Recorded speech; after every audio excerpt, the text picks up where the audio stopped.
Hello people. इस video में अपने लोग बात करने वाले हैं कॉन्स्टिट्यूशनल डेवलपमेंट ऑफ इंडिया या फिर कॉन्स्टिट्यूशनल हिस्ट्री ऑफ इंडिया। पिछले वीडियो में हमने 1861 इंडियन काउंसिल एक्ट के बारे में पढ़ा था। एक क्विक रिवीजन करते हैं। पिछले वीडियो में हम लोगों ने पढ़ा था 1860 के अंदर भारत का बजट सबसे पहली बार पेश करा गया किसके द्वारा? जेम्स विल्सन के द्वारा। 1860 के अंदर first Indian budget was published by James Wilson. James Wilson के द्वारा प्रथम बार बजट प्रस्तुत किया गया था भारत का। 1861 के अंदर जो वाइसरॉय था इंडिया का, वो उसने ऑर्डिनेंस पावर दी जो वाइसरॉय था इंडिया का, उसे ऑर्डिनेंस पावर दी गई थी या फिर अध्यादेश जारी करने की शक्ति प्रदान कर दी गई थी। किसके द्वारा? 1861 के इंडियन काउंसिल एक्ट या फिर भारतीय परिषद अधिनियम के तहत वाइसरॉय, इंडिया के वाइसरॉय को अध्यादेश जारी करने की शक्ति प्रदान कर दी गई थी। और 1861 के अंदर ही इंडियन पीनल कोड और कोड ऑफ क्रिमिनल प्रोसीजर या फिर सीआरपीसी भी स्टार्ट कर दी गई थी। और मद्रास और बम्बई परिषद को द्वारा विधि निर्माण की शक्ति प्रदान कर दी गई थी, जो पहले उनसे छीन ली गई थी। 1862 के अंदर क्लासिफिकेशन ऑफ इंडियन डिपार्टमेंट या फिर डिपार्टमेंट्स का क्लासीफाई कर दिया था। उन लोगों को उनके रिस्पेक्टिव वर्क दे दिया था कि आपको ये काम करना है, आपको ये काम करना है, ये काम करना है हिसाब से। 1862 के अंदर तीन हाई कोर्ट्स की स्थापना करी थी, तीनों की तीनों ब्रिटिश प्रेसिडेंसीज के अंदर, जो क्या थी? कैलकाटा, बॉम्बे और मद्रास। तो अब इस वीडियो में अपन लोग स्टार्ट करने वाले हैं 1892 का इंडियन काउंसिल एक्ट या फिर 1892 का भारतीय परिषद अधिनियम। देखिए, इस अधिनियम के अंदर या फिर इस एक्ट के अंदर केंद्रीय विधायिका में सदस्य की संख्या न्यूनतम 10 व अधिकतम 16 निर्धारित कर दी गई थी। जितना भी ये है, ये सब स्टैटिकल और फैक्चुअल डेटा है। आपको ये थोड़ा बोरिंग लग रहा होगा कॉन्स्टिट्यूशनल हिस्ट्री के बारे में, क्योंकि काफ़ी सारे एक्ट्स हैं, उनके अंदर पूरा फैक्चुअल डेटा भरा हुआ है, तो ये थोड़ा मोनोटोनस फील हो सकता है। लेकिन कोई नहीं, थोड़ा बहुत आपको लगे जो इसमें से इम्पोर्टेंट है तो आप करते रहिएगा, ठीक। केंद्रीय विधायिका में सदस्यों की संख्या न्यूनतम 10 से अधिकतम 16 निर्धारित कर दी गई थी। किस अधिनियम के तहत? 1892 भारतीय परिषद अधिनियम के तहत, ठीक। इलेक्शन स्टार्टेड इन इंडिया, इसी अधिनियम के तहत भारतीय परिषद अधिनियम के तहत इलेक्शन को भी स्टार्ट कर दिया था, अर्थात निर्वाचन पद्धति को भी स्टार्ट कर दिया गया था। और India got the right to do debate on budget, जहाँ पहले भारतीयों को कोई भी अधिकार नहीं था बजट के ऊपर डिबेट करने का, जो कि पहले जेम्स विल्सन के द्वारा 1860 के अंदर लाया गया था। अब 1892 के भारतीय परिषद अधिनियम के तहत भारतीयों के पास यह अधिकार था कि वह डिबेट कर सकें, बहस कर सकें। किसके ऊपर? बजट के ऊपर। बजट रिलेटेड वह कोई भी बहस कर सकते थे। यह हमें किससे अधिकार मिला था भारतीयों को? 1892 के इंडियन काउंसिल एक्ट के तहत भारतीयों को यह अधिकार प्राप्त किया था। उसके बाद पारित होकर आता है 1909 का इंडियन काउंसिल एक्ट, जिसे पॉपुलरली अपन लोग पढ़ते हैं मॉर्ले मिंटो रिफॉर्म के नाम से। अब इसे मॉर्ले मिंटो रिफॉर्म इसलिए कहा जाता है क्योंकि उस वक्त तक जो राज्य सचिव था, जो सेक्रेटरी ऑफ स्टेट था, वो था मॉर्ले। वहीं पे जो उसका वाइसरॉय था भारत का, वो कौन था? मिंटो। तो इस वक्त पर मॉर्ले मिंटो था, इसलिए 1909 के इंडियन काउंसिल एक्ट को पॉपुलरली मॉर्ले मिंटो रिफॉर्म भी कहा जाता है। देखिए, बेसिकली इसका जो मेन एम कह सकते हैं अपने लोग, जो मेन एम था मॉर्ले मिंटो रिफॉर्म को पारित करने का, वो ब्रिटिशर्स की तरफ से इसलिए पारित किया गया था ताकि वह बहुत ही बड़े लेवल पर जो नेशनलिज्म चल रहा था भारत के अंदर, जो एक देश की भावना, पैट्रियटिज्म उत्पन्न हो रहा था, नेशनलिज्म की फीलिंग आने लगी थी पीपल्स के अंदर और बंगाल के लोगों के अंदर, तो उस सब को ख़त्म करने के लिए इन 1909 का इंडियन काउंसिल एक्ट पारित करा गया था, ठीक। तो देखिए, इसके एम पढ़ते हैं। Aim, the main aim was to annihilate का मतलब होता है मास डिस्ट्रक्शन। तो इसे बोला गया to annihilate the feeling of nationalism, यानी डिस्ट्रॉय कर देना फीलिंग किसकी? नेशनलिज्म की फीलिंग को डिस्ट्रॉय कर देने के लिए यह लाया गया था। 1909 का Indian council act Morley Minto reform लाया गया था। और ये किस नीति के तहत लाया गया था? ये डिवाइड ऑन रूल पॉलिसी, जो कि ब्रिटिशर्स ने अपनाई थी। फूट डालो और शासन करो, ये नीति थी डिवाइड एंड रूल पॉलिसी। इसी के तहत इन्होंने मॉडल मिंटो रिफॉर्म को लेकर आए थे या फिर 1909 का इंडियन काउंसिल एक्ट लेकर आए थे। इसके तहत क्या हुआ था, जो सेंट्रल लेजिस्लेटिव काउंसिल थी, उसके अंदर मैक्सिमम नंबर्स को निर्धारित कर 69 कर दिया गया था। और Bengal, Madras, Bombay, United Provinces Legislative Council के अंदर मैक्सिमम मेंबर्स 50 मेंबर्स कर दिए गए थे। ठीक है। Muslim of India got a separate electorate and special right to vote. जो मुस्लिम से सेंट्रल लेजिस्लेटिव काउंसिल को आप राज्यसभा समझ सकते हैं, ठीक है, और सेंट्रल लेजिस्लेटिव असेंबली आपकी हो जाएगी लोकसभा, लोअर हाउस।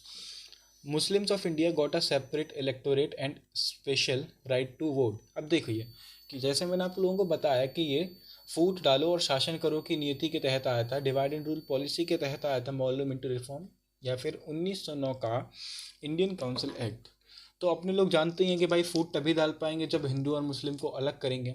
तो इसीलिए इन लोगों ने क्या करा, मुस्लिम, हालांकि मुस्लिम की भी डिमांड रहती थी कि उन लोगों को एक अलग सेपरेट इलेक्टोरेट प्रोवाइड कराया जाए। तो उसी के तहत मुस्लिम्स को भारत के अंदर एक सेपरेट इलेक्टोरेट की और स्पेशल राइट टू वोट का प्रावधान दिया गया, और मुसलमानों का पृथक निर्वाचन मंडल बना दिया गया एवं मतदान के विशेषाधिकार भी दिए गए। ठीक है। और इसी के बाद मतलब एक तरीके से इनका यह मोटिव था कि ये डिवाइड करें और रूल करें अपने नेशन के ऊपर। अब देखिए इसके आगे पढ़ते हैं अपने लोग कि फर्स्ट टाइम दो इंडियंस जो कि अपॉइंट हुए थे इंडियन काउंसिल के अंदर, भारतीय परिषद के अंदर, जो व्यक्ति सबसे पहले जो दो इंडियंस थे वो कौन थे, केसी गुप्ता और सैयद हुसैन बिलग्राम। और जो फर्स्ट मेंबर जो अपॉइंट हुए थे काउंसिल ऑफ वाइसरॉय की काउंसिल के अंदर वो थे एसपी सिन्हा। ज़्यादा इंपॉर्टेंट नहीं है, पर आप फिर भी मतलब अगर आपकी सब तैयारी है उसके बाद आप इन सब चीज़ों पे, स्टैटिक चीज़ों पे ध्यान दीजिएगा। तो अभी पहले आप मोस्टली फोकस करिए इन सब का पहले सीक्वेंस लर्न करने में, कि इसके बाद कौन सा एक्ट आया, उसका जो मेन एम समझ लीजिए, feeling, annihilate the feeling of nationalism.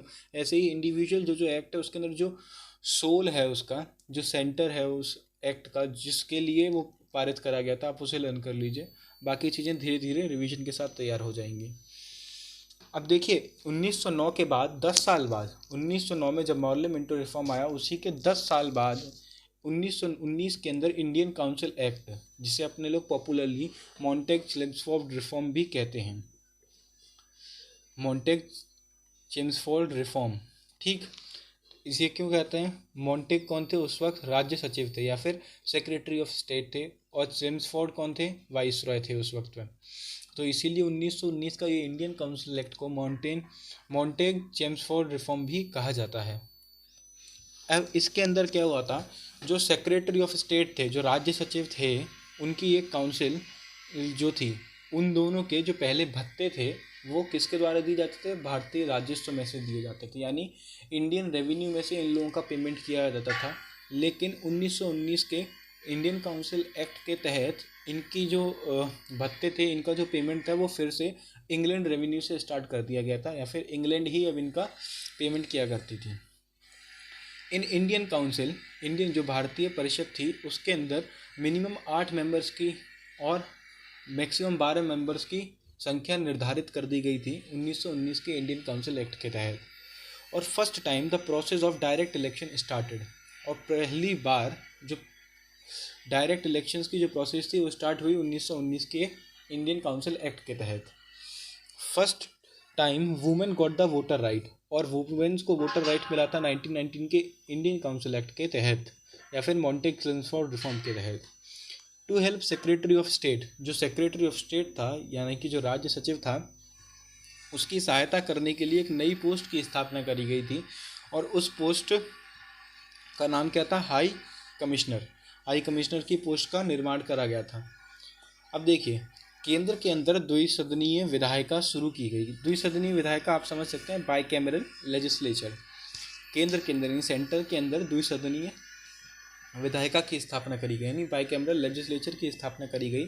आज अपने लोग जानते हैं प्रेजेंट टाइम के अंदर बाई कैमरल लेजिस्लेचर मात्र 6 राज्यों के अंदर ही है, जो कि हो गया अपना उत्तर प्रदेश है, बिहार है, कर्नाटका है, आई गेस मध्य प्रदेश है। तो ये कुछ स्टेट्स हैं जहाँ पे बाइकैमरल लेजिस्लेचर है। और बाइकैमरल लेजिस्लेचर का मतलब होता है कि वहाँ पे दो बॉडीज़ हैं, जैसे अपर हाउस है और एक लोअर हाउस है। अपने लोग जानते हैं बाइकैमरल लेजिस्लेचर सेंटर के अंदर है, जैसे राज्यसभा और लोकसभा बाइकैमरल लेजिस्लेचर के पार्ट है। ठीक। केंद्रीय विधान परिषद, जिसे राज्य परिषद भी कहते हैं, उसके अंदर इन्होंने इन द 1919 के इंडियन काउंसिल एक्ट के तहत केंद्रीय विधान परिषद में 60 मेंबर्स की जो संख्या थी उसे निर्धारित करा गया। और उसी के साथ जो लोअर हाउस है उसके सेंट्रल लेजिस्लेटिव असेंबली के अंदर 415 मेंबर्स, 145 मेंबर्स को संख्या स्थापित करी गई थी। ठीक।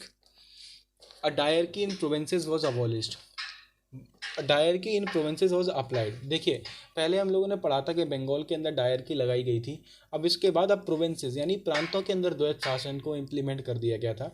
जब प्रांतों के अंदर द्वैध शासन लगाया गया 1919 से लेके 1935 तक, तो इसी के लिए इन लोगों ने एक कमीशन की भी इन्होंने कहा था, ब्रिटिशर्स ने कहा था कि ताकि वही लूट ना मचे जो बंगाल के डायरकी के टाइम लगी थी।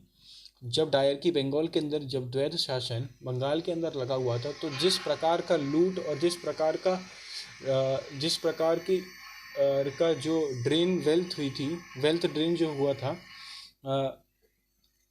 वेल्थ ड्रेन यानी पैसे क्या ड्रेन क्या कहें, वेल्थ ड्रेन जो हुआ था उस तरीके का ना हो डायरकी के चलते। तो इसके लिए उन्होंने कहा था कि हर 10 साल बाद एक कमीशन की स्थापना करी जाएगी, एक कमीशन का निर्माण, एक आयोग का निर्माण किया जाएगा जो कि इसके ऊपर चेक रखेगा, नज़र रखेगा कि भाई डायरकी एक्सप्लॉयटेटिव तो नहीं हो रही है। तो इसीलिए 1919 के अंदर जब डायरकी को इंट्रोड्यूस करा गया तो कायदे से 1929 के अंदर 10 साल बाद एक आयोग को आना चाहिए था, जिसे अपन लोग साइमन कमीशन पढ़ेंगे। लेकिन इलेक्शन होने के कारण जो साइमन कमीशन है वो 2 साल पहले ही भारत के अंदर आ जाएगा। The proposal of establishment of public service commission was given. देखिए, लोक सेवा आयोग का गठन करने की एक का प्रपोजल रखा गया था 1919 के इंडियन काउंसिल एक्ट के तहत। अब देखिए, आप जानते हैं कि पहले जो इंडियन सिविल सर्विसेज के जो पेपर हुआ करते थे वो सभी कहाँ हुआ करते थे, लंदन में हुआ करते थे। ये देखिए, इंडियन सिविल सर्विसेज के जितने भी पेपर हुआ करते थे, चार्टर एक्ट ऑफ 1853 1853 के चार्टर अधिनियम के तहत जो रिटन एग्जामिनेशन हुआ करते थे इंडियन सिविल सर्विसेज की। और ये इंडियन सिविल सर्विसेज की स्थापना कब करी थी? इंडियन सिविल सर्विसेज की स्थापना 1793 के अंदर करी गई थी। चार्टर एक्ट ऑफ 1793 1793 के चार्टर अधिनियम के तहत जिस इंडियन सिविल सर्विसेज की स्थापना करी गई थी उसके एग्ज़ाम्स लंदन में हुआ करते थे। तो उसकी अब बात करी गई यहाँ पर कि भाई जो पब्लिक सर्विस कमीशन की स्थापना करी जाए या उसका लोक सेवा आयोग का गठन किया जाए ताकि भारत के अंदर भी इंडियन सिविल सर्विसेज के रिटन एग्जामिनेशंस को कंडक्ट कराया जा सके। Secretary of state got the power to appoint an auditor general. जो राज्य सचिव था उसे यह शक्ति प्रदान की गई कि वह ऑडिटर जनरल को नियुक्त कर सके। ज़्यादा इम्पोर्टेंट नहीं है, मेन चीज़ें कि देखिए, proposal of establishment of public service commission आप थोड़ा इसे लर्न कर लीजिएगा। डायरकी को इंट्रोड्यूस करा गया था, क्योंकि अब इस डायरकी को इंट्रोड्यूस करने के लिए ही आगे एक साइमन कमीशन आती है, वह एक रिपोर्ट जारी करने के लिए आती है। हालांकि साइमन कमीशन का जो मेन मोटिव था वो यह था कि वह नज़र रखे और बताए ब्रिटिश गवर्नमेंट को कि जो ये डायरकी इंट्रोड्यूस करी गई है प्रांतों के अंदर, जो ये डायरकी इम्प्लीमेंट करी गई है प्रोविंसेस के अंदर, वो क्या प्रोडक्टिव है और क्या डायरकी को चलते रहने देना चाहिए या फिर उसे हटा देना चाहिए। तो देखिए, 1927 के अंदर कायदे से 1929 के अंदर 1929 के अंदर आने वाली थी साइमन कमीशन, लेकिन ब्रिटेन में इलेक्शंस होने के कारण 1927 के अंदर ही ला दी गई साइमन कमीशन को। बेसिकली जो ये साइमन कमीशन थी ये एक 7 मेंबर्स की एक कमेटी थी, एक कमीशन था, एक आयोग था जिसके अंदर सभी के सभी ब्रिटिशर्स थे। और इसी कारणवश इसे भारतीयों ने वाइट कमीशन कहा या फिर श्वेत आयोग भी कहा था। भारतीयों की यह डिमांड थी, भारतीयों का यह कहना था कि इस साइमन कमीशन के अंदर 7 मेंबर्स में से कम एक व्यक्ति तो भारतीयों की तरह रिप्रेजेंटेटिव होना ही चाहिए था, जिस वजह से इसका बहुत ही बड़े पैमाने पर विरोध किया गया था किसका, साइमन कमीशन का, क्योंकि इसके अंदर 7 के 7 मेंबर जो थे वो ब्रिटिशर्स थे और इंडिया का कोई भी मेंबर नहीं था। ठीक, इंडियन मेंबर एक भी, कोई भी भारतीय इसके अंदर इंक्लूडेड नहीं था। देखिए 1927 के अंदर साइमन कमीशन आई और साइमन कमीशन, और उसी वक्त 1927 में ही साइमन कमीशन आई थी और 1927 के अंदर मद्रास सेशन हुआ था कांग्रेस का। अपने लोग आगे आने वाले टाइम में पढ़ेंगे कि कितने सारे सेशंस हुए थे और इंडिविजुअल सेशन को पढ़ेंगे, कब हुआ, कहाँ पर हुआ, किस जगह पर हुआ और क्या उसके अंदर ऑब्जेक्टिव रहा था उस सेशन का। ठीक, तो फिलहाल अभी आप देख लीजिए कि 1927 का जो मद्रास सेशन रहा, उस मद्रास सेशन का जो प्रेसिडेंट थे वो कौन थे, एम.एन. रॉय थे, और इसी के अंदर साइमन कमीशन को प्रोटेस्ट करा गया था और इसी आयोग ने पूर्ण बहिष्कार कर दिया था, या फिर पूरी तरीके से प्रोटेस्ट करने के लिए कहा था, लोगों से डिमांड करी थी कि आप साइमन कमीशन के अगेंस्ट प्रोटेस्ट करिए और इसको बहिष्कार करिए, ठीक, साइमन कमीशन को। लेकिन 1927 के बाद 1928 के अंदर साइमन कमीशन भारत के अंदर आ गई थी। उन्हें कोई ढीठ लोग थे, उन्हें कोई फ़र्क तो पड़ता नहीं था। फरवरी 1928 के अंदर Simon commission arrived India in Bombay, और कहाँ पर आई थी, बॉम्बे के अंदर, भारत में बॉम्बे के अंदर साइमन कमीशन का आगमन होता है, जहाँ पर साइमन कमीशन को बहुत ही विरोधात्मक लोग मिलते हैं और उनका काले झंडों से साइमन गो बैक के नारे से स्वागत किया जाता है, जो कि सरकास्टिक वेलकम था। ठीक, इसी के बाद जब यह विद्रोह चल रहे थे तो पूरे भारत में विद्रोह चल रहे थे जगह जगह पर, तो लाहौर के अंदर भी विद्रोह को कमांड कर रहे थे लाला लाजपत राय, जहां पर उस विद्रोह को कंट्रोल करने के लिए लाठी चार्ज करवा दी गई और इसी लाठी चार्ज के दौरान लाला लाजपत राय जी चोटिल हो गए और चोटिल होने के कारण थोड़े ही दिनों बाद उनकी मृत्यु हो गई। ठीक है, और ये काफ़ी अनफॉर्चुनेट इवेंट रहा। हालांकि आगे पढ़ते हैं। सेक्रेटरी ऑफ स्टेट, उस वक्त जो राज्य सचिव था उसके पास मोतीलाल नेहरू जी जाते हैं। राज्य सचिव जो थे लॉर्ड बर्कनहेड था। लॉर्ड बर्कनहेड के पास मोतीलाल नेहरू जी जाते हैं और मोतीलाल नेहरू जी डिमांड करते हैं किसकी, स्वराज की या फिर सेल्फ रूल की डिमांड करते हैं, क्योंकि यही प्रोटेस्ट हुए थे और लाला लाजपत राय जी की मृत्यु के बाद सब लोगों में आक्रोश था। तो फिर मोतीलाल नेहरू जी डिमांड करते हैं किससे, लॉर्ड बर्कनहेड जो कि राज्य सचिव था उस वक्त, और उससे डिमांड करी जाती है और उससे कहा जाता है कि हम लोगों को सेल्फ रूल, आप हम लोगों को काबिल बनाइए ताकि हम लोग यानी भारतीय अपने स्वराज, अपने देश को सेल्फ रूल कर सकें या फिर अपने हिसाब से चला सकें। तो इसी के बाद जो मोतीलाल नेहरू से लॉर्ड बर्कनहेड शर्त लगाते हैं कि यदि आप, लॉर्ड बर्कनहेड कहते हैं मोतीलाल नेहरू जी से कि यदि आप कोई ऐसा रिपोर्ट तैयार करते हैं जिससे आपके देश को एडमिनिस्टर करा जा सकता है, जिससे आपके देश की प्रशासन को संभाला जा सकता है और आपके सभी पॉलिटिकल लीडर्स उसके ऊपर सहमति से हस्ताक्षर कर देते हैं, तो हम आपके देश को छोड़कर चले जाएंगे और आपको आपका स्वराज सेल्फ रूल आप अपने हिसाब से रूल कर पाएंगे उस हिसाब से। तो इसी के तहत नेहरू कमेटी की स्थापना करी गई मोतीलाल नेहरू जी के द्वारा, जिसके अंदर 10 मेंबर्स थे। मोतीलाल नेहरू जी ने एक नेहरू रिपोर्ट को 1928 के अंदर नेहरू रिपोर्ट को पब्लिश किया था या प्रपोज किया था, इंट्रोड्यूस किया था, और इस नेहरू रिपोर्ट को ही ब्लूप्रिंट ऑफ इंडियन कॉन्स्टिट्यूशन कहा जाता है। और ये फर्स्ट रिटन रिकॉर्ड था जिसके अंदर फंडामेंटल राइट्स की डिमांड करी गई थी। इसके अंदर फंडामेंटल राइट्स की डिमांड करी गई थी। देखिए क्विक रिवीजन करते हैं। 1928 के अंदर नेहरू देखिए सबसे पहले करते हैं 1927 के अंदर साइमन कमीशन आई। साइमन कमीशन का विद्रोह हुआ। साइमन कमीशन का विद्रोह कहाँ पे एक्सेप्ट हुआ था, मद्रास सेशन के अंदर कांग्रेस के। 1928 के अंदर साइमन कमीशन भारत में आई। 1930 के अंदर साइमन कमीशन ने अपनी रिपोर्ट सबमिट करी थी ब्रिटिश गवर्नमेंट को। सेक्रेटरी ऑफ स्टेट उस वक्त थे मोतीलाल नेहरू, और मोतीलाल नेहरू जी ने 1928 के अंदर नेहरू रिपोर्ट को पब्लिश करा था। और नेहरू रिपोर्ट किसने बनाई थी, नेहरू कमेटी ने बनाई थी, जिसके अंदर 10 मेंबर हुआ करते थे। ब्लूप्रिंट ऑफ इंडियन कॉन्स्टिट्यूशन कहा जाता है नेहरू रिपोर्ट को, और नेहरू रिपोर्ट को ही कहा जाता है ऐसी पहली रिपोर्ट जिसके अंदर रिटन डिमांड करी गई थी या फिर लिखित मांग करी गई थी फंडामेंटल राइट्स की या फिर मौलिक अधिकारों की। ठीक है, तो ये हमारा हो गया यहाँ तक का 1919 का इंडियन काउंसिल एक्ट, जिससे अपने लोग मॉन्टेग रिफॉर्म्स भी कहते हैं। ठीक है, ये आप लोगों का कंप्लीट हो गया यहाँ पे। अब अपने लोग आगे पढ़ते हैं 1935 का गवर्नमेंट ऑफ इंडिया एक्ट। अब देखिए, हाँ एक चीज़ बताना भूल गया, मोहम्मद अली जिन्ना ने, बाकी सब लोगों ने इस रिपोर्ट पर साइन कर दिया था, केवल क्योंकि बात हुई थी कि आपके अगर सभी पॉलिटिकल लीडर्स इसके ऊपर साइन कर देंगे अपनी सहमति से, रजामंदी से, तो हम लोग इस रिपोर्ट को कंसिडरेशन में ले लेंगे। तो ऐसे ही मोहम्मद अली जिन्ना ने इसके ऊपर साइन नहीं किया था, ठीक है, बाकी सभी लोगों ने इसके ऊपर साइन कर दिया था 1935 के अंदर। इसके बाद आता है गवर्नमेंट ऑफ इंडिया एक्ट। अब देखिए, जो गवर्नमेंट ऑफ इंडिया एक्ट है, इसी गवर्नमेंट ऑफ इंडिया एक्ट से हमारा 70% ऑफ द इंडियन कॉन्स्टिट्यूशन भरा हुआ है, यानी 70% भारत का संविधान गवर्नमेंट ऑफ इंडिया एक्ट 1935 के से लिया गया है।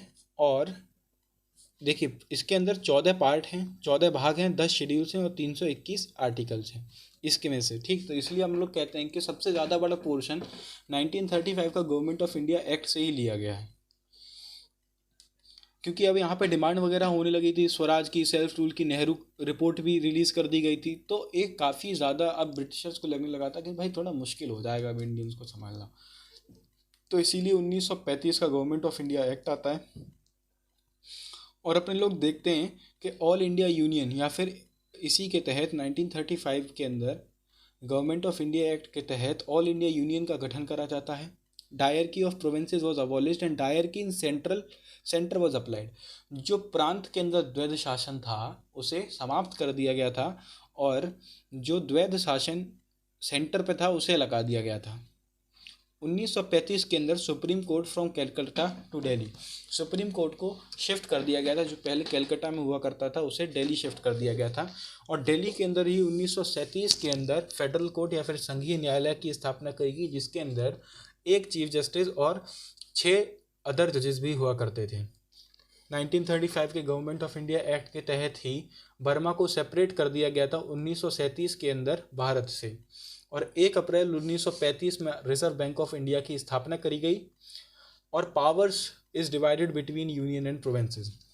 अब देखिए, इसी के तहत यानी 1935 के गवर्नमेंट ऑफ इंडिया के तहत ही इसके अंदर स्पेसिफिकली सब्जेक्ट्स बनाए गए थे, लिस्ट बनाई गई थी, जिसके अंदर यूनियन और प्रोविंसेस की सब्जेक्ट्स इंट्रोड्यूस करे गए थे कि कौन किस सब्जेक्ट के ऊपर रूल्स बना सकता है, ठीक है। तो यूनियन और प्रोविंसेस, आज अपने लोग इसे पढ़ते हैं यूनियन और स्टेट के तौर पे पढ़ते हैं। तो यूनियन बनाती थी, यूनियन लिस्ट के अंदर जितने भी, हालांकि अपने शेड्यूल जो 8 है, जो अपना इंडियन कॉन्स्टिट्यूशन का शेड्यूल 8 है, उसके अंदर सारी लिस्ट के बारे में बताया गया है। यूनियन लिस्ट, प्रोविंशियल लिस्ट, और हालांकि ये प्रोविंशियल लिस्ट को स्टेट लिस्ट कहते हैं, और कॉन्करेंट लिस्ट। यूनियन लिस्ट को शायद संघ सूची, कॉन्करेंट लिस्ट को हिंदी में कहते हैं समवर्ती सूची, और ये तो प्रोविंशियल लिस्ट है, हालांकि प्रांत सूची कह सकते हैं इसे, लेकिन अब अपने जो कॉन्स्टिट्यूशन में उसे स्टेट लिस्ट कहते हैं, राज्य सूची कहा जाता है। तो मैं आपको थोड़ा सा ब्रीफ इंट्रोडक्शन दे देता हूँ यूनियन लिस्ट का। यूनियन लिस्ट के अंदर वही सारे सब्जेक्ट्स होते हैं जिसके ऊपर सेंटर रूल बना सकती है, कोई भी लॉ बना सकती है। जैसे हो गया डिफेंस, तो उसके ऊपर सिर्फ सेंटर बना सकती है लॉ, तो वो हो जाएंगे हमारे यूनियन लिस्ट के अंदर। कॉन्करेंट लिस्ट के अंदर वो होंगे जिसमें राज्य और सरकार दोनों राज्य और सेंटर दोनों बना सकते हैं। और प्रोविंशियल या फिर स्टेट लिस्ट के अंदर वही होंगे जो सिर्फ राज्य बना सकते हैं। जैसे पुलिस को ले लीजिए आप, पुलिस के ऊपर सिर्फ राज्य बनाता है लॉ, या फिर कोई डिसीजन लेता है तो सिर्फ राज्य लेता है। तो इसीलिए ये 3 लिस्ट को इंट्रोड्यूस करा गया था। ये इंपॉर्टेंट है क्योंकि आज भी हमारे कॉन्स्टिट्यूशन के शेड्यूल 8 के अंदर बताई गई हैं, तो इसे आप लर्न करिएगा। रिजर्व बैंक ऑफ इंडिया, ये भी इम्पोर्टेंट है ही है। बर्मा को कब सेपरेट किया गया, इम्पोर्टेंट है। और डायर की अबॉलिश करी गई, चलिए ठीक। अब देखिए, अब इसके बाद अपने लोग पढ़ते हैं कि 1937 के अंदर पहली बार भारत में प्रथम बार प्रांतीय चुनाव हुए। फर्स्ट प्रोविंशियल इलेक्शंस हुए भारत के अंदर, ठीक। और इतनी सारी प्रोविंसेस में से टोटल 11 प्रोविंसेस थी, 11 प्रांतों में करे गए थे। टोटल प्रोविंसेस कितनी थी? 11। इंडियन नेशनल कांग्रेस को 6 प्रांतों में पूर्ण बहुमत प्राप्त हुआ। इंडियन नेशनल कांग्रेस को इन 11 प्रोविंसेस में से, इन 11 प्रांतों में से इंडियन नेशनल कांग्रेस को 6 प्रांतों में पूर्ण बहुमत प्राप्त हुआ, और 2 प्रांतों में किसने, इंडियन नेशनल कांग्रेस ने गठबंधन करके सरकार बनाई थी। और जो 2 प्रांत पंजाब और बंगाल थी, वहाँ पर गठबंधन से मुस्लिम लीग ने सरकार बनाई थी अपनी। ठीक है, अब जो ये 6 प्रांत थी और 2 प्रांतों में गठबंधन से 6 7 8 यानी 8 प्रांतों के अंदर कौन सी थी? इंडियन नेशनल कांग्रेस रूल कर रही थी। अब समझ लो आपकी काफ़ी बढ़िया पोर्शन इलेक्शन में काफ़ी अच्छा खासी सीट्स मिली थी इंडियन नेशनल कांग्रेस को। तो देखिए, इंडियन नेशनल कांग्रेस मात्र 28 महीनों तक ही शासन कर पाई अपने इन प्रांतों पर, और इसी के बाद कांग्रेस के सभी मंत्रियों ने, जो कि मंत्री परिषद के अंदर हुआ करते थे, उन्होंने सामूहिक तौर पर सामूहिक रूप से इस्तीफा दे दिया। अब ये इस्तीफा क्यों दे दिया इन लोगों ने? क्योंकि देखिए, ये 1937 की बात चल रही है, पहली बार प्रांतीय इलेक्शन हुए थे, ये 1937 की बात चल रही है। और 1937 के 2 महीने बाद, वो 2 महीने बोल रहा हूँ, 2 साल बाद 1937 में 1939 के अंदर वर्ल्ड वॉर सेकंड स्टार्ट हो गया था, आप जानते ही हैं।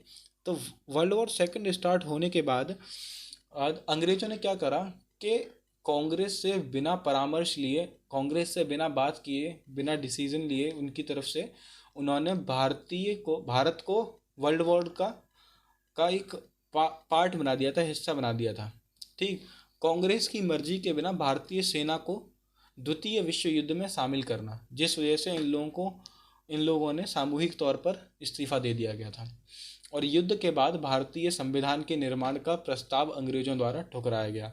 चलो एक बार तो ये ठीक है कि भाई इन लोगों ने कहा कि चलो कोई बात नहीं, अब तुमने इंक्लूड करा दिया है भारत को, तो ठीक है, हमारे जवान आप लोगों की सहायता करेंगे।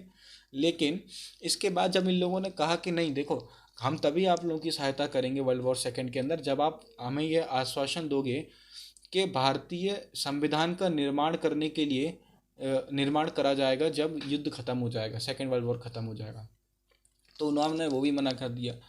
तो ये एक तरफा खेल खेलते थे ये, तो भाई हम ही हमें, तो इस वजह से कांग्रेस ने वो कर दिया था, वो क्या कहते हैं उसे, सामूहिक तौर पर इस्तीफा दे दिया था। अब इसके बाद अपने लोग पढ़ते हैं कॉन्स्टिट्यूएंट असेंबली की स्थापना। कॉन्स्टिट्यूएंट असेंबली की स्थापना करी गई थी। देखिए, सबसे पहले अगर हम लोग हिस्ट्री पढ़ें कॉन्स्टिट्यूएंट असेंबली की, तो सबसे पहले जो डिमांड करी थी, सबसे पहले जो वर्बल डिमांड थी, वो किसके द्वारा करी गई थी? बाल गंगाधर तिलक जी के द्वारा करी गई थी। 1895 के अंदर बाल गंगाधर तिलक जी ने पहली बार वर्बल डिमांड करी थी, किसकी? कॉन्स्टिट्यूएंट असेंबली की, कि हाँ भाई, भारत का भी एक संविधान होना चाहिए, भारत की भी एक कॉन्स्टिट्यूएंट असेंबली होनी चाहिए जो कि संविधान का निर्माण करे। और जो फर्स्ट ऑफिशियल डिमांड अपने लोग कह सकते हैं, वो 1934 के अंदर एम.एन. रॉय के द्वारा करी गई थी। एम.एन. रॉय के द्वारा फर्स्ट ऑफिशियल डिमांड करी गई थी 1934 के अंदर। 1940 के अंदर ऑगस्ट ऑफर बन के आता है। अब देखिए, एक हम लोगों ने यहाँ पे भी डिमांड करी थी, फिर अपने लोग काफ़ी 1895 के अंदर बाल गंगाधर तिलक जी ने करी थी, 1934 के अंदर एम.एन. रॉय जी ने करी, फिर 1935 के अंदर जवाहरलाल नेहरू जी ने करी थी, फिर इंडियन नेशनल कांग्रेस भी डिमांड करने लगी थी कॉन्स्टिट्यूएंट असेंबली की। तो काफ़ी दबाव पड़ने के कारण 1940 के अंदर ब्रिटिशर्स द्वारा पारित कर भेजा गया ऑगस्ट ऑफर भेजा गया। और इस ऑगस्ट ऑफर के तहत जो एक्सेप्टेंस प्रोवाइड कर दी गई थी, या फिर भारत के संविधान सभा की स्वीकृति प्रोवाइड कर दी गई थी, एक्सेप्टेंस दे दी गई थी। जो डिमांड अपने लोग कर रहे थे कॉन्स्टिट्यूएंट असेंबली की, उसे एक्सेप्टेंस दे दी गई थी। अब इसके बाद इस ऑगस्ट ऑफर के कुछ प्रपोजल्स थे, और वह प्रपोजल्स हैं कि जो मोर Indian members will be included in the council of governor general. Governor general की काउंसिल के अंदर और इंडियन मेंबर्स की स्थापना करी जाएगी, और इंडियन मेंबर्स को मिलाया जाएगा।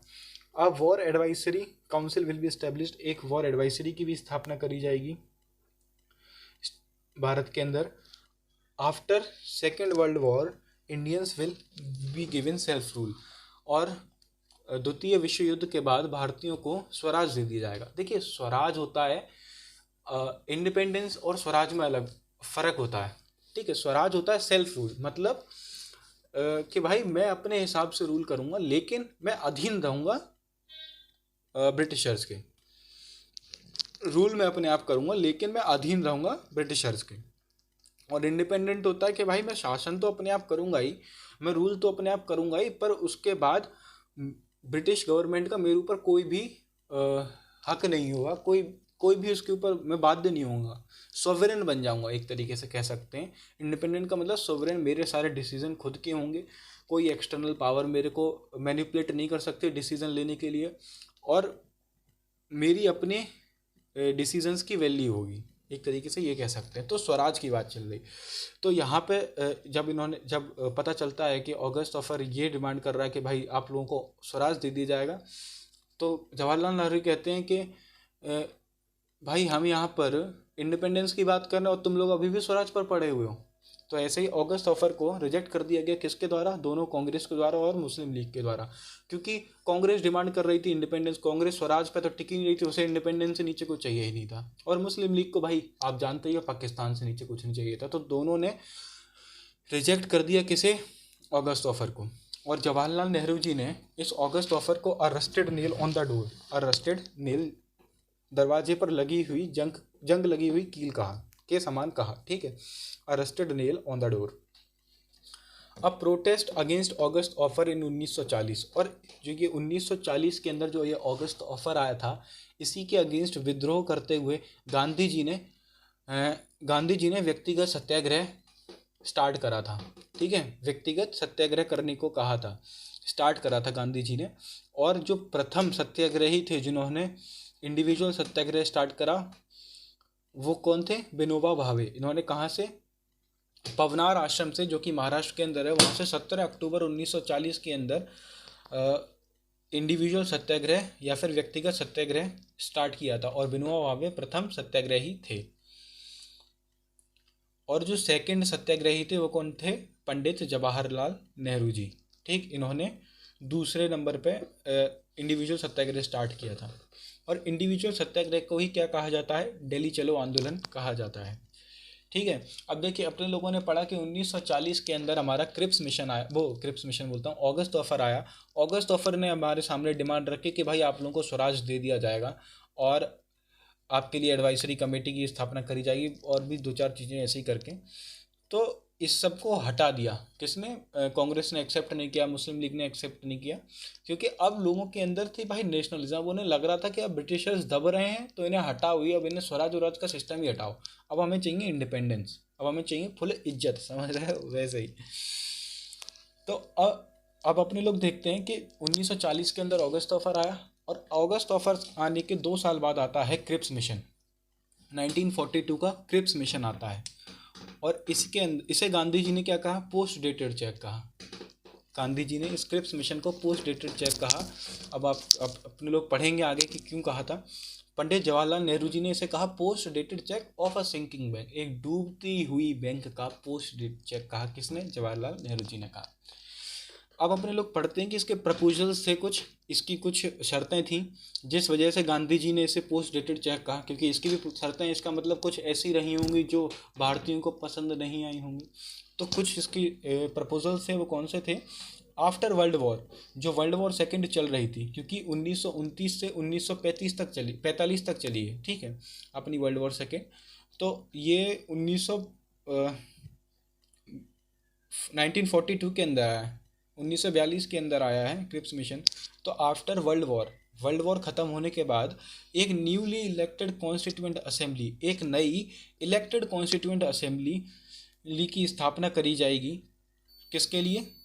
टू मेक द कॉन्स्टिट्यूशन का निर्माण करने के लिए कॉन्स्टिट्यूएंट असेंबली की स्थापना करी जाएगी। भाई अच्छी बात बोली इन लोगों ने, हमें समझ में आता है, ठीक है। अब दूसरी बात है, the provinces will get the right to accept the constitution और to make a separate constitution for them.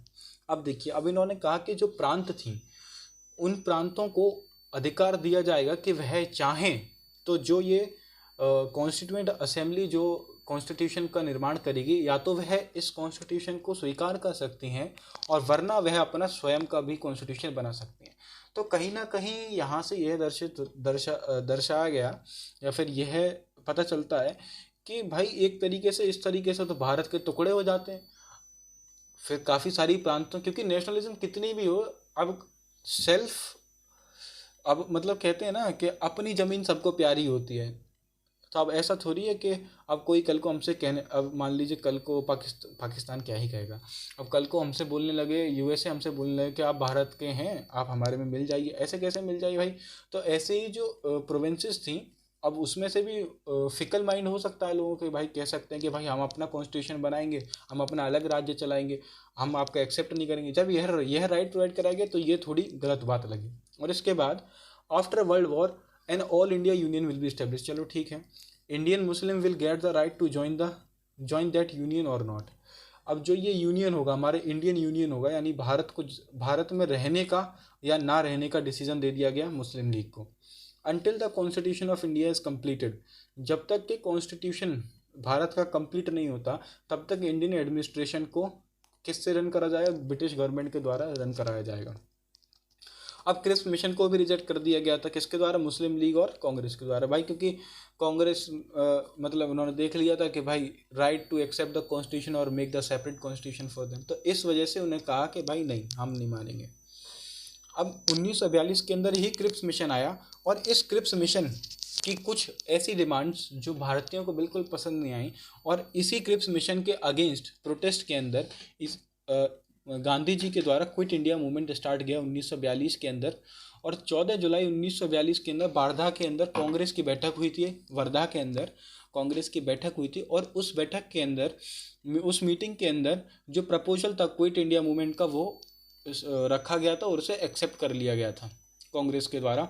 और इसी के बाद कांग्रेस ने सभी भारतीयों से गुहार लगाई और सभी भारतीयों से विनम्र निवेदन किया था कि आप भारत छोड़ो आंदोलन में हम लोगों की सहायता करिए। और उसी के बाद 8 अगस्त 1942 के अंदर ग्वालियर टैंक ग्राउंड, जो कि बॉम्बे, प्रेजेंट टाइम मुंबई कहते हैं हम उसे, ग्वालियर टैंक ग्राउंड मुंबई बॉम्बे, वहाँ से क्विट इंडिया मूवमेंट की प्रारंभ हुआ था, स्टार्ट हुआ था। और ये कह सकते हैं भारत छोड़ो आंदोलन प्रारंभ हुआ था। कहाँ से? ग्वालियर टैंक ग्राउंड बॉम्बे से 1942 के अंदर। और इसी मूवमेंट के तहत, इसी आंदोलन के तहत गांधी जी के द्वारा एक स्लोगन दिया गया था, जिससे अपने लोग, बहुत ही फेमस स्लोगन है, डू या डाई, या फिर करो या मर जाओ। ठीक है, करो या मरो। 24 अक्टूबर 1945 के अंदर, अब देखिए आप जानते हो कि 1942 के अंदर हमारा ये आया, क्विट इंडिया मूवमेंट आया, और 1945 के अंदर हमारा क्या ख़त्म हुआ था? वर्ल्ड वॉर सेकेंड ख़त्म हुआ था। अब देखिए वर्ल्ड वॉर सेकेंड का जो एंड था वो बिल्कुल भी ऐसा नहीं था कि शांति भरा हो, वह काफ़ी ज़्यादा डिवास्टेटिव, वो काफ़ी ज़्यादा एनिहिलेटिव नेचर का था। मास डिस्ट्रक्शन हुआ था उसके अंदर। और जो यूनाइटेड स्टेट्स ऑफ अमेरिका था, या फिर यूएसए कह सकते हैं, यूएसए ने जापान के ऊपर न्यूक्लियर अटैक करा, न्यूक्लियर वेपन से अटैक करा जापान के हिरोशिमा के अंदर।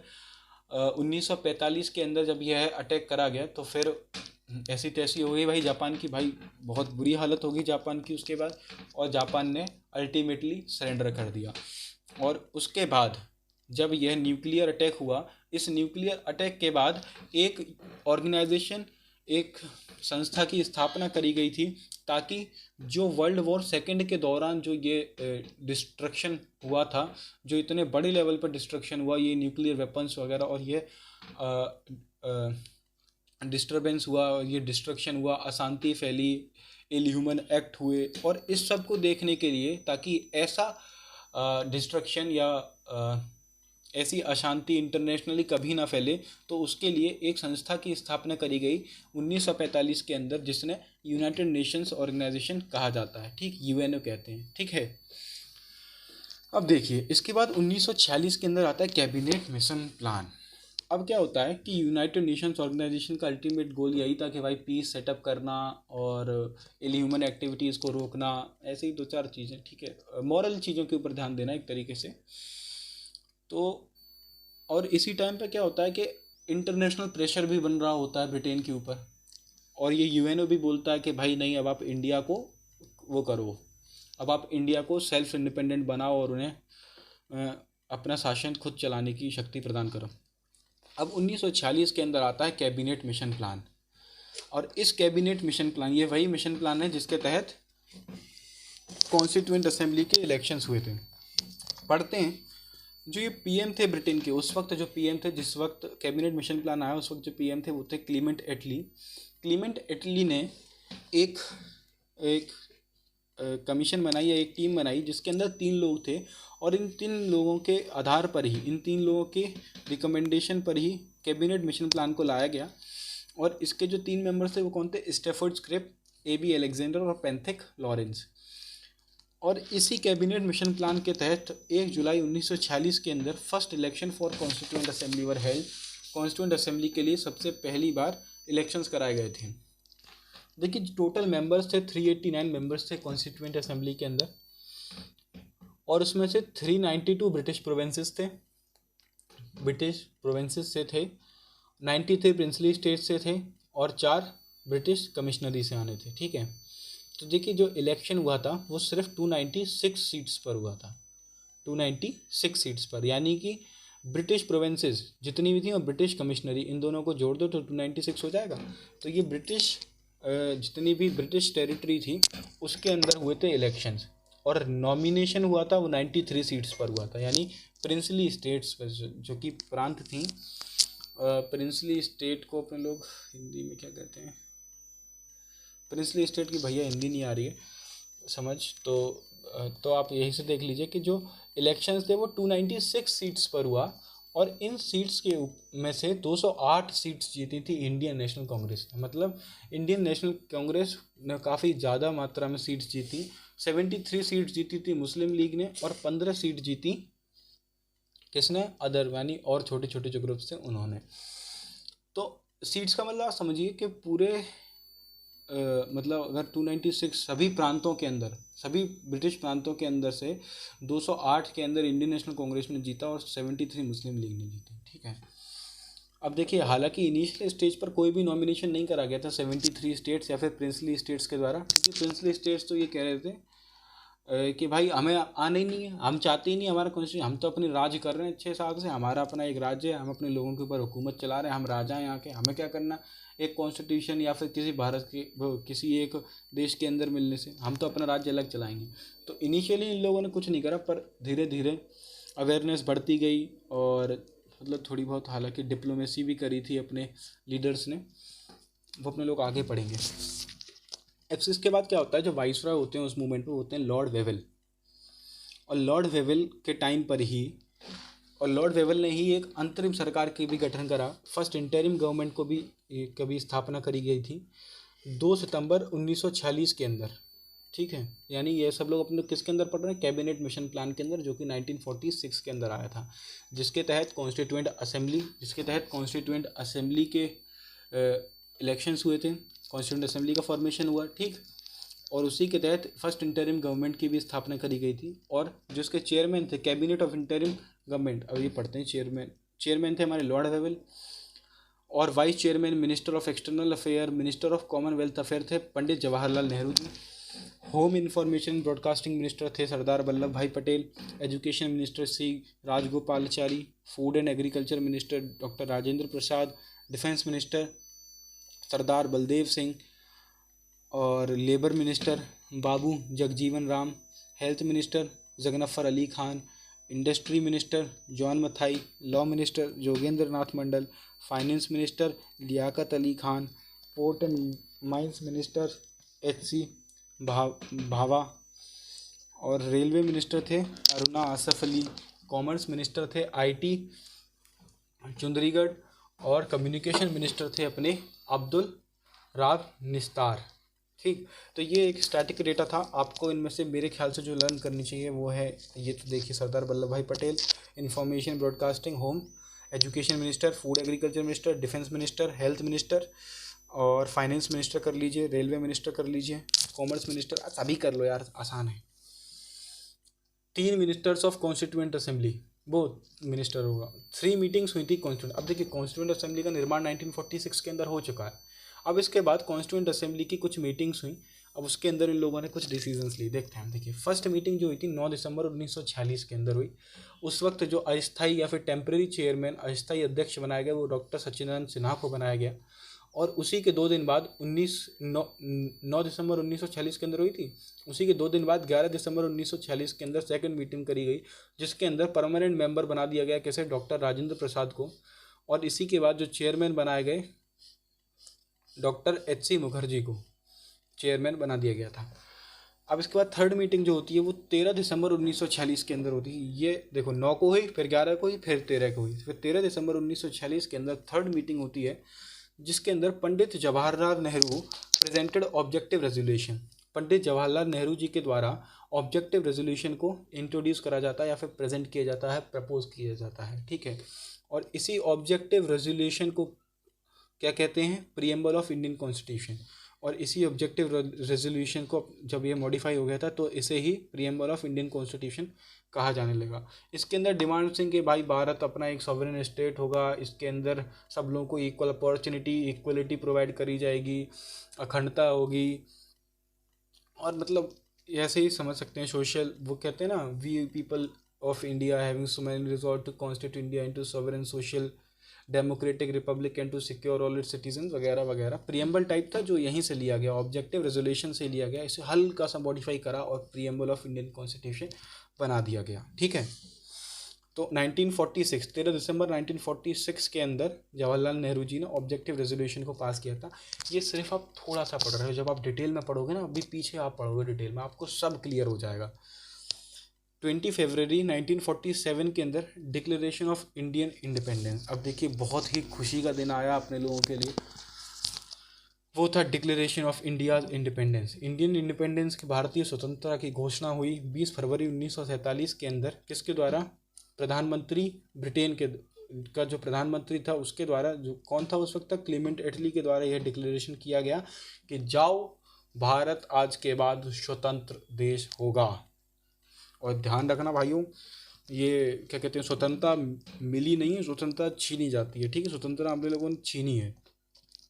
मार्च 1947 के अंदर, अब देखिए ये तो हो गया, अब इसके बाद लॉर्ड माउंटबेटन रहे यहाँ पर थोड़े दिन, ठीक है, लॉर्ड माउंटबेटन रहे, और लॉर्ड माउंटबेटन के द्वारा एक माउंटबेटन प्लान लाया गया जिसके तहत डिवीज़न कर दिया गया था इंडिया और पाकिस्तान का। यानी जो लोग मुस्लिम लीग जो कि डिमांड कर रही थी पाकिस्तान की, उसे पाकिस्तान प्रदान कर दिया गया था। और जो कि लास्ट वाइसरॉय कहे जाते हैं लॉर्ड माउंटबेटन, उन्होंने प्लान लाया, माउंटबेटन प्लान, उसी के तहत इंडिया और पाकिस्तान को इनको अलग कर दिया गया था। और एक और प्लान लाया गया था इसी के बाद, वो कहता है डिकी बर्ड्स प्लान। उसके तहत जो कॉन्स्टिट्यूएंट असेंबली थी भारत की, कॉन्स्टिट्यूएंट असेंबली जिसने कॉन्स्टिट्यूशन का निर्माण किया था, और इस कॉन्स्टिट्यूशन के इस कॉन्स्टिट्यूएंट असेंबली को भी बांट दिया गया था, क्योंकि भाई जब देश बट रहे हैं तो कॉन्स्टिट्यूएंट असेंबली भी बदलेगी, तो उस कॉन्स्टिट्यूएंट असेंबली को भी बांटा था। किसके तहत? डिकी बर्ड्स प्लान के तहत। वो भी इसी 47 के बाद ही आया था, लॉर्ड माउंटबेटन के बाद ही आया था, ठीक। तो यहाँ से अपना ख़त्म होता। अब इसके बाद अपने लोगों का स्टार्ट होने वाला है economic impact of British rule in India. British शासन का भारतीय अर्थव्यवस्था पर क्या क्या प्रभाव पड़ा। आगे आप लोगों को सब कुछ क्लियर हो जाएगा, किसके टाइम पे कौन कौन से उनसे वाइसरॉय रहे थे, किस किस ने क्या इंपॉर्टेंट काम किया था, सब आप लोगों को क्लियर हो जाएगा। और जब पूरी हिस्ट्री ख़त्म होगी उसके बाद मैं आप लोगों को एक हो सकता है कोई एक बड़ी वीडियो बना के उसके अंदर पूरी हिस्ट्री के मेन चीज़ें आपको एक क्रोनोलॉजिकल ऑर्डर के अंदर फैक्चुअल बेसिस पे नहीं, सारी कहानी बताते हुए भी शायद ला दूँ वीडियो, ठीक। Thank you people.